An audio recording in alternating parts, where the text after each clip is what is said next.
سالم چه زود گذشت و چه پیامی دارین و چه آرزویی دارین میشه برای ما بگین؟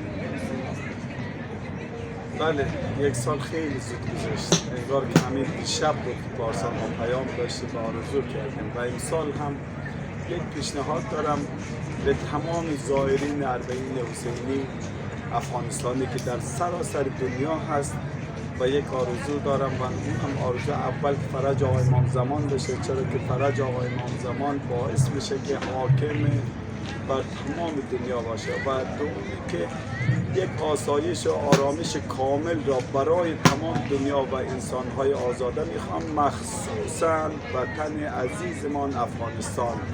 و آرزوی ما این است که عمود یک در ایام اربعین با شور و شوق مردم عزیز ما از افغانستان با مثل تمام انسانهایی که در روی کره زمین زندگی میکنند با همون آرامش و آسایش بیان به زیارت حضرت ابا عبدالله الحسین. میبینیم که زائر افغانستان با تمام زائرین فرق کنه. شما به چهره هاشون نگاه بکنید، به سن و سالشون نگاه بکنید، به گفته هاشون وقتی گوش میکنید میبینید که با چه دردی، با چه آرزویی آمدن، با چه سختی مشقتی آمدن. آرزوی من است که اینا بتونن با آرامش و آسایش کامل مثل تمام زائرین اربعین حسینی از اول محرم یا ماه صفر عازم کربلای معلا بشن و با تمام آرامش زیارت بکنن.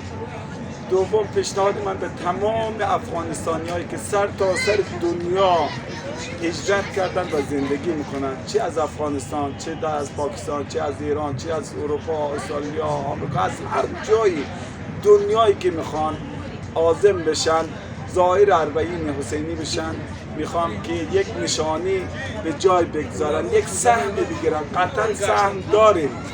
سهم شما چگونه ثابت میشه؟ ما ثابت نمیتونیم. الان پیداست در همه اماکن متبرکه وقت شما میرین میبینید از تمام دنیا واحد پول اونجا هست، الا آدرس واحد پول ما جاش خالیه. همه بتونین اون نظری که دارین واحد پول افغانستان را در تمام زره ها و ساخت ادوات آلیات سهم بگیرین، واحد پول افغانستانی رو با خود ببرین اونجا ثابت کنین چقدر زائر اربعینی آمده و چقدر سهم بزرگی گرفتن.